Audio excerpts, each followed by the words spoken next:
वर्तमान विधायक का काम काज की अगर बात की जाए, उनके काम काज को किस तरीके से देखते हैं आप? रुदौली की बात की जाए, क्या आपको लग रहा है कि रुदौली में विकास का जो कार्य है वो धीमा हुआ है? रुदौली की अगर बात की जाए, इस समय सबसे बड़ी समस्या क्या है?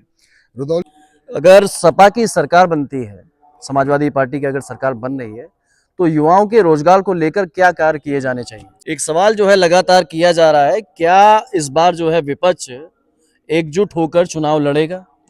कुछ जो आप लोगों के सवाल रहते हैं वो सवाल भी हमारे पास में है, वो हम पूछेंगे। आपके विरोधी जो है कहते हैं कि चुनाव के बाद आप जनता से दूर हो जाते हैं, इस पर आप क्या कहेंगे? वर्तमान विधायक को आप 10 में से कितने नंबर देंगे? अब ये प्रश्न है कि आप उनको किस चीज में नंबर मुझसे दिलवाना चाहते हैं। कार्य में। अगर उनके विकास के में दिलाना चाहते हैं तो उनका विकास में तो 10 में 10 देंगे, और क्षेत्र के विकास में अगर दिलाना चाहते हैं तो 10 में 0 देंगे। मुख्यमंत्री जी के लिए क्या संदेश देना चाहेंगे? मान ऐसा लोग कहते हैं कि रुदौली में युवाओं में आपकी अच्छी पकड़ है, ऐसे में युवाओं को आप क्या संदेश देना चाहेंगे? अंत में रैपिड सवाल आपके रहेंगे, जल्दी से आपको जवाब देना है, कम शब्दों में आपको जवाब देना है, छोटे छोटे सवाल होंगे। एक शब्द में रुदौली को क्या कहेंगे? 2027 का लक्ष्य। अखिलेश यादव, इस देश डिम्पल यादव, एक माँ की भूमिका में अब्बास अली रुजदी। समाजवादी पार्टी के नमस्कार दोस्तों, मैं हूं दिग्विजय, आप देख रहे हैं अयोध्या न्यूज स्टोरी।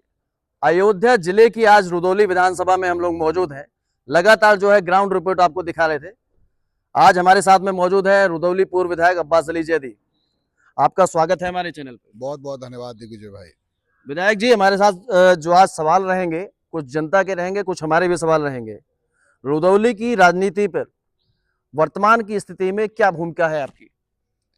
रुदौली की राजनीति में सामान्य रूप से विगत 3 दशक से, शायद उससे भी ज़्यादा समय से, 1996 से संगठन में समाजवादी पार्टी के नगर अध्यक्ष के रूप में औपचारिक तौर पे जब मैंने काम करना शुरू किया, समाजवादी पार्टी से एफिलेशन तो 1993 लखनऊ के अपने विश्वविद्यालय के दौरान ही हो गया था। तो लगातार जो जनता के बीच में जो ज़रूरतें हैं, जो हमारी दायित्व हैं, उनके निर्वहन करने का मैं हमेशा प्रयास करता आया हूं और आगे भी प्रयास कर रहा हूं। और इसके लिए कोई ज़रूरी नहीं है कि किसी पद पर रह करके काम किया जाए। बगैर पद के भी 15 वर्षों से जो कुछ भी मुझसे हो सकता है, जो भी मुझे निजी, जो भी मेरी शक्ति है या जो भी मेरी हैसियत है, उसके मुताबिक में काम करने में कभी कोई संकोच ना रहा है, ना कभी रहेगा। इस बार विधानसभा चुनाव लड़ रहे हैं आप? इसको माननीय राष्ट्रीय अध्यक्ष श्री अखिलेश यादव जी तय करेंगे।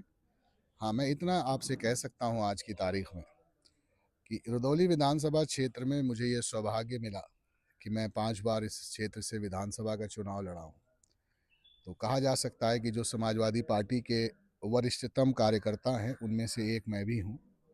तो समाजवादी पार्टी के चुनाव की दायित्व और जिम्मेदारी मेरे कांधों पर सबसे ज़्यादा होगी, इस बात का मुझे मालूम है मुझे।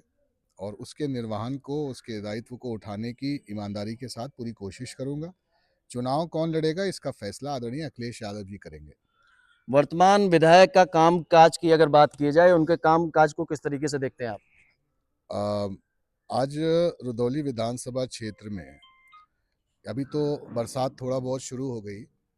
बरसात के दौरान भी और बरसात से पहले भी अगर आपने इस क्षेत्र में, क्योंकि आपने कई बार ग्राउंड कवरेज किया है, गांव के अंदर की स्थिति जाकर के देखें आप। जिस तरीके से गांव में आवागमन की दिक्कतें आती हैं, क्षेत्र की जो प्रमुख मार्ग हैं, बहुत सारे प्रमुख मार्ग ऐसे हैं कि जहाँ पे आवागमन की स्थिति है। तराई हमारे क्षेत्र का एक बड़ा महत्वपूर्ण वो है, पशुधन से भरपूर क्षेत्र है। तराई के इस रुदौली कस्बे का और इस विधानसभा क्षेत्र का बड़े हिस्से में दूध का जो भी सप्लाई आती है वो तराई से आती है। आप जाकर के वहाँ की सड़क की हालत देखिए, और वो सड़क की हालत ख़राब होने के पीछे वर्तमान जो परिस्थितियाँ, जो वर्तमान शासन है, उसकी नीतियाँ और उसके भ्रष्टाचार के चलते खराब हुई है। आप जाके वहाँ के गांव के लोगों से पूछिए, जिस तरीके से वहाँ अवैध खनन हो रहा है और उनकी लोड की हुई गाड़ियां जिस तरीके धड़ल्ले दिन के उजाले में, रात के अंधेरे में लगातार निकल रही हैं, उससे आने जाने वालों की सड़क की क्या हालत हुई, उसकी भी मैं आपसे अनुरोध करूंगा किसी समय अपनी टीम के साथ आप तराई का वो क्षेत्र देखिए। इस विधानसभा क्षेत्र में कितना विकास हुआ है वर्तमान समय में, ये आपको साफ साफ दिख जाएगा। वर्तमान सरकार के कार्य और आपकी सरकार के कार्य में क्या अंतर आप देखते हैं? हमारी सरकार के कार्य में नौजवान बच्चे और बच्चियों को सड़कों पर नहीं आना पड़ा था। आज नौजवान पूरे देश का भारतीय जनता पार्टी की सरकार की नीतियों के चलते जंतर मंतर पे है।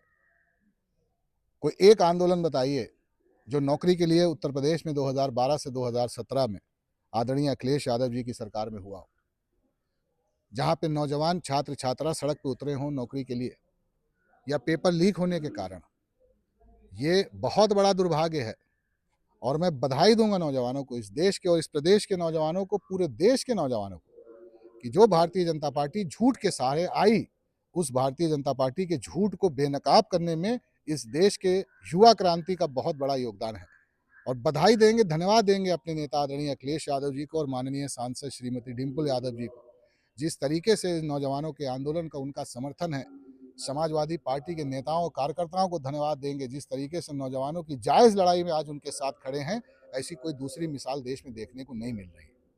रुदौली की बात की जाए, क्या आपको लग रहा है कि रुदौली में विकास का जो कार्य है वो धीमा हुआ है, रफ्तार धीमी हुई है? रुदौली में भ्रष्टाचार अपने चरम सीमा पर है। मैंने आपको पहले भी उत्तर दिया और फिर कहूँगा। रुदौली विधानसभा क्षेत्र के आम आदमी से, जो किसी राजनीतिक दल का कार्यकर्ता ना हो, एक साधारण आम व्यक्ति हो, या इस विधानसभा क्षेत्र का कोई सम्मानित व्यक्ति हो, वो किसी भी जाति या धर्म का हो, उनसे सिर्फ आप इतना प्रश्न करें कि रुदौली के किसी भी सरकारी महकमे में जब वो न्याय की गुहार के लिए जाते हैं या अपनी सुविधा को लेने के लिए जाते हैं, तो उनको निःशुल्क सुविधा मिल रही है या उनको भ्रष्टाचार का सामना करना पड़ रहा है। इस बात का प्रश्न आप जनता से पूछ के बताएं। कमेंट बॉक्स में भी मेरा ये रहेगा सवाल कि आप लोग इसका जवाब जो हमें कमेंट बॉक्स में दीजिए। रुदौली की अगर बात की जाए, इस समय सबसे बड़ी समस्या क्या है? रुदौली विधानसभा क्षेत्र की जो सबसे प्रमुख समस्या है कि रुदौली विधानसभा क्षेत्र में कोई भी ऐसा कार्य नहीं हुआ कि जिससे स्थानीय नौजवानों को रोजगार मिल सकता। जिनके अंदर हाथ का हुनर है, जो हमारे प्रजापति समाज के लोग हैं, या जिनके अंदर हाथ का हुनर है जो हमारे विश्वकर्मा समाज के लोग हैं, या जो बुनकर समाज के लोग हैं, उनके काम को बढ़ावा देने के लिए, उनको रोजगार देने के लिए कोई भी ऐसी प्रभावी कार्रवाई यहाँ पे नहीं हुई। एजुकेशन की हाल देखिए आप, जो सरकारी एजुकेशन की प्रणाली है उसको आप कंपेयर करिए प्राइवेट प्रणाली से, जमीन आसमान का आपको फर्क दिखाई देगा। इस तरह की बहुत सारी समस्याएं। सरकारी अस्पतालों में आप जाएंगे, या तो आपको डॉक्टर उपलब्ध नहीं होगा, और डॉक्टर उपलब्ध होगा तो दवा उपलब्ध नहीं होगी। किसी भी विभाग में आप जाइए, आज स्मार्ट मीटर के नाम पर रुदौली विधानसभा क्षेत्र के गरीब किसानों को और कमजोर परिवारों को जिस तरीके से स्मार्ट मीटर के नाम पर सरकार लूटने का काम कर रही है, वो कोई बात छुपी नहीं है। तो अगर ये कहा जाए कि रुदौली विधानसभा क्षेत्र में कोई विकास हुआ है, तो मैं फिर इस बात को कहूँगा और आपके दर्शकों से अनुरोध करूंगा, अगर मैं गलत हूं तो आपके दर्शक बताएं अपने कमेंट में, वरना इस बात की तस्दीक करें कि रुदौली विधानसभा क्षेत्र के सभी सरकारी विभागों में भ्रष्टाचार है या नहीं है, और उस भ्रष्टाचार को बढ़ावा कौन दे रहा है।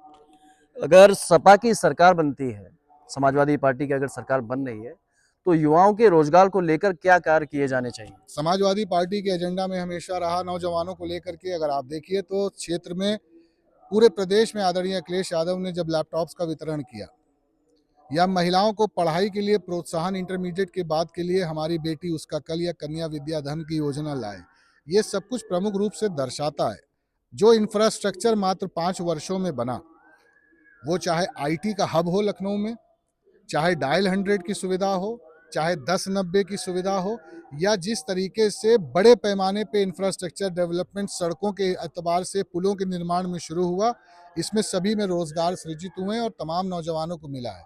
उत्तर प्रदेश की घोषणा पत्र का इंतजार कीजिए। समाजवादी पार्टी के घोषणा पत्र में उत्तर प्रदेश के नौजवानों से आदरणीय अखिलेश यादव जी का और हम समाजवादियों का वादा है कि उत्तर प्रदेश के हर शिक्षित रोजगार नौजवान को रोजगार दिया जाएगा, और किन्हीं कारणों से जब तक उनको रोजगार नहीं दिया जाता तो उनको बेरोजगारी भत्ता भी देने का काम उत्तर प्रदेश में आदरणीय अखिलेश यादव जी की सरकार करेगी। एक सवाल जो है लगातार किया जा रहा है, क्या इस बार जो है विपक्ष एकजुट होकर चुनाव लड़ेगा?